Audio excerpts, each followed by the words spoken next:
ना गौरवपति बरगढ़ गोटे जागृत यूथ आज आम बरगढ़ यूथ एसोसिएशन तरफ आज समूह भाई माने मिसिकिना आज जेन गोटे घटना घटीचे बहुत दुर्भाग्यजनक घटना आमर ममिता देवान जे कि मेडिकल प्रिपरेशन करते मेडिकल पढ़ुले जेन प्रकार माने रेप करा जाइए जेन प्रकार ताकर संगे अन्याय होती से लगी आम कैंडल मार्च करूँ आउर आत्मा शांति आत्मा के शांति के मिलवा से लगे आम 2 मिनिटिया शांति प्रार्थना करूँ आम एसपीपी 6 ग्रुप बाहर गांधी चौक आसिकिना आमर कैंडल मार्च जनालु न्याय के मिलवा से लगे आम आवाज उठेछु। आज समाज मनुष्य रूपी राक्षस भरी बसलेन जेन कि से माने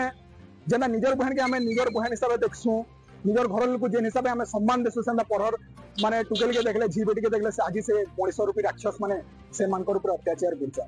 आज ये प्रकार घटना घटी जे कारण होचे कि ई जेन मनुष्य रूपी राक्षस मानकर चिंताधारा लगी आज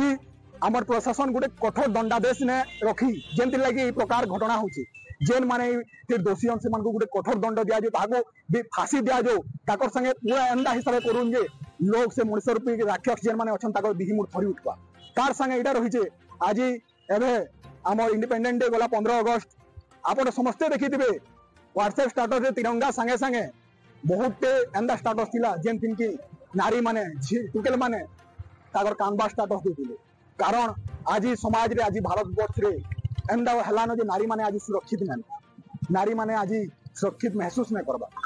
तो इतार ऊपर सरकार गोटे कठोर दंडादेश बनाओ और जेन माने दोषी हन से मानकर संगे एंदा हिसाब गोटे माने माने दंड दऊ जे लोग थरी उठबे जिनिस नहीं करबे और मुई सबको रिक्वेस्ट करमी कि आमे समस्ते नारी मानकर प्रति सम्मान देमा से माने भी गोटे मां से माने भी गोटे बहन एति कहमी।